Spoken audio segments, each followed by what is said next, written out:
All right, now we will create a box plot using Python. So a sensor on a machine takes a voltage reading every 5 seconds, and the values for 450 such readings may be seen below. Here's a button, and when you click the button, it unveils the 450 readings of voltage in millivolts, or millivolts, sorry. All right, so it says click the link below to download a CSV for the data. So if I click this, I'll see that it's downloading the voltage data.csv file here, which is just a CSV containing all those 450 values. And I'm going to use Python now to find the minimum, the first quartile, the median, the third quartile, the maximum, the interquartile range, which is Q3 minus Q1. And then I'm going to create a box plot and identify any outliers. So let's go ahead and open up Python here. Let's open up Google Colab. And the first thing I'm going to do is I'm going to import pandas as PD. So importing pandas and giving it the alias PD. Then I'm going to create the data frame. I'm going to call the data frame df, and I'm going to use pandas whose alias is PD, and I'm going to use the method called read underscore CSV. I'm going to open a parenthesis and make a single quote in there, and inside that single quote I'm going to paste the file path. But first I have to get the file up onto Google server, so I come over here and I click files, and then from files I'm going to click the up arrow to upload to session storage. And when it opens up, I'm going to just navigate to the voltage data.csv. So this is that CSV file I just downloaded. I'm going to click it, and it's going to now appear in my content drive. If I want to get the file path, I come over to the 3 vertical dots here, I click them, and I can now copy the file path by clicking copy path. I'm going to take that file path and paste it into the read underscore CSV method right between those single quotes, paste it in there, and now I have the data frame in Python. So if you want to see it, you can do data frame df.head just to make sure we have the right data frame. And there it is. That's the same millivolts data frame there. So now what I'm going to go ahead and do is I'm going to go ahead and find all those quartiles. So in order to do that, I'm going to use another method from the data frame, df, and it's called df.describe. So df.describe will give me not only the mean and standard deviation, but the minimum, the first quartile, the median, the third quartile, and the maximum. So when I run this cell, it returns the count, which is 450 because there's 450 values, the mean and the standard deviation, but it gave me the 5 number that I'm being asked for. The minimum, the first quartile, the median, the third quartile, and the maximum. So I can just report those numbers here to this website here. All right, so let's give my open math these numbers. So the minimum voltage, well, that's min here, 28. The first quartile is 119. 119. The median, which is the second quartile, is 145. So 145. The third quartile is 171.75. So 171.75. And the maximum is 255, so 255. So there I've used the describe method of my data frame, df.describe, to find the 5-number summary of the data set.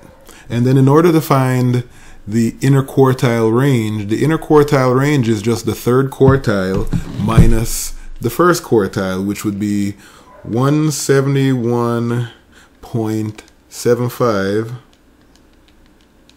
minus 119, making the interquartile range 52.75. So my IQR is 52.75, which is just the difference between Q3 and Q1. And then it wants me to plot a box plot. All right, so to get the box plot, I'm going to go back to Python here, and I'm going to add another code cell right underneath here, add a code cell, and I'm going to import Seaborn. That's what I'm going to use in order to create this box plot. I'm going to import it and give it the alias SNS. So I'm importing Seaborn as SNS. And then I'm going to use one of the methods of Seaborn called set. So I'm going to do SNS.set, and then into set I'm going to put a dictionary RC that's going to allow me to size my box plot. So RC equals, and then I'm going to create this dictionary, and then the first key is going to be figure dot fig size. Figure dot fig size, that's the key. So I'm going to make a colon between that key and the value, which is just going to be an ordered pair with the size of the box plot plot. I'm going to make a 10 by 5 here. So that gives me the size of my box plot. And now I'm going to do the actual box plot. So I'm going to call Seaborn again, SNS dot, and the method I'm going to use is Boxplot. It's being suggested right there, Boxplot. And into Boxplot, I'm just going to tell it what variable I want to create a box plot for. I'm going to call it X. So X is equal to, and then I'm going to use the data frame variable, so DF. I'm going to open a bracket, and I'm just going to use millivolts, that variable. So this will create a box plot for the variable millivolt. So let's go ahead and run that. All right, so here's my box plot, and from the box plot I see that it looks like I have some outliers here. So I can go ahead and take a screenshot of this and paste it in to the answer box here. And then the last thing it's going to ask me to do is identify any outliers and put them in here as a comma separated list. So now I'm going to go ahead and calculate or detect any outliers. So I'm going to add one more code cell, and to find the outliers, what I'm going to do is I'm going to use the quartiles once again. I don't remember exactly what they were, so I'll just find them again. I'll call the first one Q1 for the first quartile, and I'm going to find it as df.quantile, and I'm going to put in 0.25, and this will return the first quartile, and then 0.25. In the same way I can find the third quartile, so I'll just copy this, paste it below, change this to a 3, so that'll be the third quartile, but that's the 75th percentile. So the quantile I want is actually 0.75. So Q1 is going to be the first quartile, Q3 is going to be the third quartile, and then I'm going to look for the IQR, which is the interquartile range, which is just going to be Q3 minus Q1. So now this will find my interquartile range for me. What I'm going to do is I'm going to set up an upper fence and a lower fence. The upper fence, any voltage value larger than that, I'm going to consider an outlier. And the lower fence, any voltage value smaller than that, I'm going to consider an outlier. So let me go ahead and set up my fences here. First, I'll set up the upper fence. I'll call it UF for upper fence. And the value of the upper fence, UF, I'm going to make sure it's a float by casting it as a float. That means it's going to be a floating point, a decimal value. And then what I'm going to take is I'm going to take the third quartile, Q3, and I'm going to add to it 1.5, 1.5 times the interquartile range, IQR. So this is going to give me an upper fence, which is a float value, a floating point, a decimal point. And it's going to be the third quartile plus 1.5 times the interquartile range. I'm going to create a lower fence also.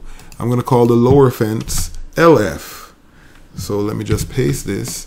The lower fence, I'll call it LF for lower fence. And this one is going to be a floating point also, but in this case I want to have Q1, the first quartile, and I want to subtract from that 1.5 times the interquartile range. So basically, the upper fence is 1.5 times the interquartile range above the third quartile, and the lower fence is 1.5 times the interquartile range below the first quartile. All right, now I'm going to go ahead and look at my outliers that are low, extremely low values. I'm going to call that LOW. These are my low outliers. And let me see, to look at that, I'm going to look at everything in the data frame, so DF, that has a value in the millivolts. So I'm going to do DF again with a bracket, and I'm going to choose from there millivolts. So it's a data frame is being created from the data frame column millivolts, where I'm looking for where that data frame column millivolt is less than the lower fence, because if it's less than the lower fence, it's an outlier. So let's go ahead and run this and see what low produces, LOW. All right, so I see I have two outliers. 28 is extremely small and 38 is extremely small. So those are my two outliers that are low, 28 and 38. I'm also going to do the same thing to see if there are any outliers on the high end. I'm just going to add another code cell. And actually, I'm going to go ahead and take this code, copy it and paste it down here. And I'm going to rename this. Instead of low, I'm going to call it high. And these are ones that are going to be greater than the upper fence. So I'm going to change this less than to greater than, and instead of lower fence, I'm going to look at all the values that are greater than the upper fence. And I'm going to play that. Oh, I forgot to call it. So let's see what high looks like. High. Let's run it again. And here's high. There's only one value, 255. 255 is the other outlier. That's the one that's extremely high. So I have two outliers that are extremely low and one that's extremely high.